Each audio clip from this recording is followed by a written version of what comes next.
En México se está dando mucho que a los reporteros les pidan las preguntas que van a hacer para ver si le dan o no la entrevista. Yo no lo considero correcto. ¿Te llegó a suceder en la vida? Si alguien me sale con eso, no lo entrevisto. Vamos. Sobre todo por esto. Una verdadera entrevista, sí, ya sé que les debo el curso de periodismo, no sé a qué hora terminarlo. Es que tengo muchas lecciones grabadas, pero faltan otras. Una verdadera entrevista no es un cuestionario.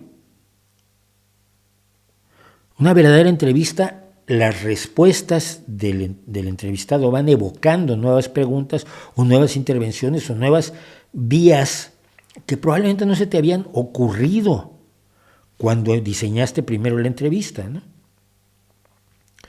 Yo me acuerdo, y no es que sea yo lo mejor del mundo, pero me acuerdo cuando entrevisté a Víctor Manuel y Ana Belén, que no estaba programada la entrevista, simplemente yo sabía que estaban en un hotel en México, y como yo conocía su apellido, Víctor Manuel San José Sánchez, pues llamé y dije, oiga, disculpe, la habitación del señor San José Sánchez para llamarle, y me la dieron, cosa que si hubieras dicho yo Víctor Manuel, el cantante, no me lo dan.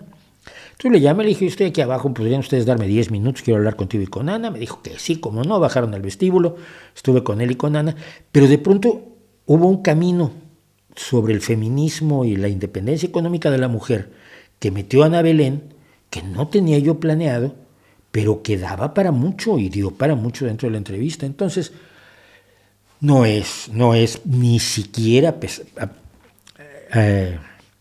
aceptable eso. ¿Sabes quién lo hacía? Lo hacían los presidentes de México.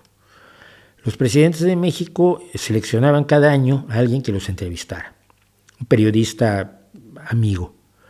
Y ese periodista amigo les mandaba las preguntas y entonces la gente del presidente las respondía.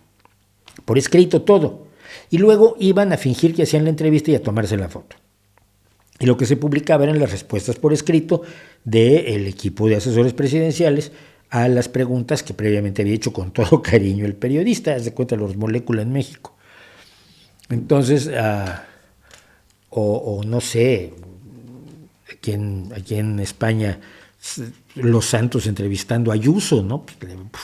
Le va a hacer un traje de saliva antes que una entrevista como debe de ser para informar a la gente. Así que, no, nunca me pasó y espero que nunca me pase.